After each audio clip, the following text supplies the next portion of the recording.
So hello guys, kumusta kayong lahat? So alam kong masaya kayong lahat na nakita natin yung live ni Tik John kagabi. So syempre, sa lahat ng mga supporters ni Kuya Luis, sa lahat ng supporters ni Tatay Tekram, congratulations sa inyong lahat, lalo na sa mga sponsors.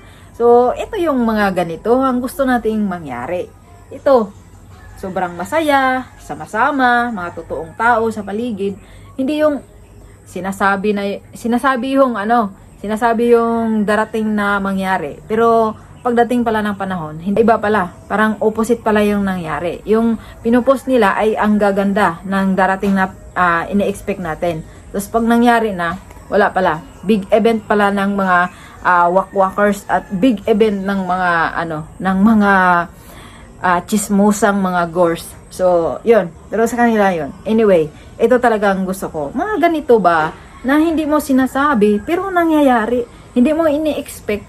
Tapos nakikita mo na lang na nangyari na sobrang saya na sama-sama yung mga taong nagmamahal, totoong taong nasa paligid mo. So, ganito dapat. No? So, congratulations sa Tatay Tekram sa plano nito. Na sabi nga, tandaan natin, hindi pa ito ang pinaka main event.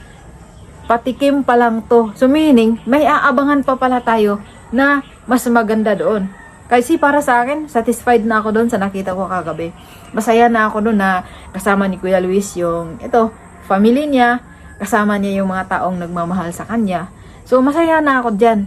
Pero sa sinabi nila na hindi pa yan ang pinaka main event, siyempre, mag-aabang tayo kung anong event yon.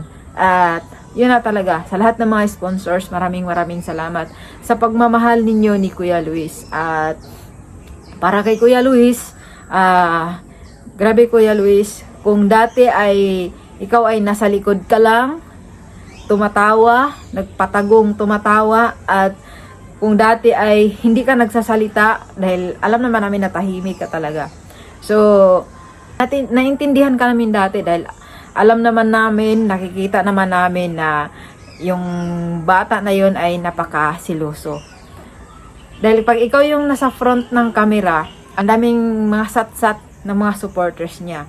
So, yun, ngayon na yung pagkakataon mo. So, sabi nga ng Panginoon ay kapag nagpakumbaba tayo ay itataas niya tayo. So, itong nangyari ngayon, way na siguro yun din to talaga ni God na aalis na lang siya doon para mawala yung nagpakaaha sa bahay ni Tatay Tekram na gusto niya, siya lang yung papansinin, siya lang yung bigyan ng pansin. Salamat at hindi ka nadala ng mga wakwak. Salamat at nanatili ka pa rin sa Manalastas family dahil para din yan sa kabutihan mo, Kuya Luis. So, lagi lang namin paalala lang talaga na pahalagahan mo yung mga bagay na meron ka ngayon.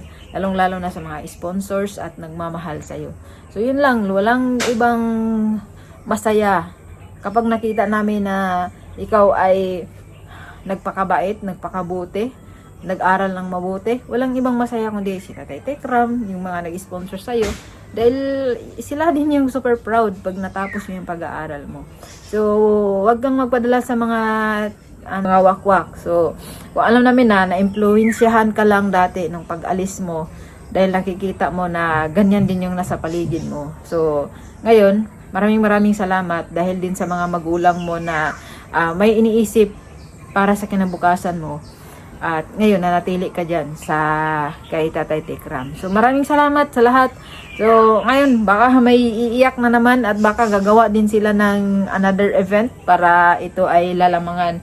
Pero, wala, hindi na to mangyayari.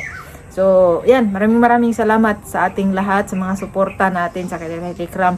Huwag natin kalimutan sa mga hindi pa nakasubscribe, yung link dyan sa baba, sa description box natin, ang channel ni Tatay Tekram. Sa mga hindi pa nakakilala na nakapanood nito, subscribe ninyo si Tatay Tekram para marami pa kayong makuhang mga aral sa mga videos niya.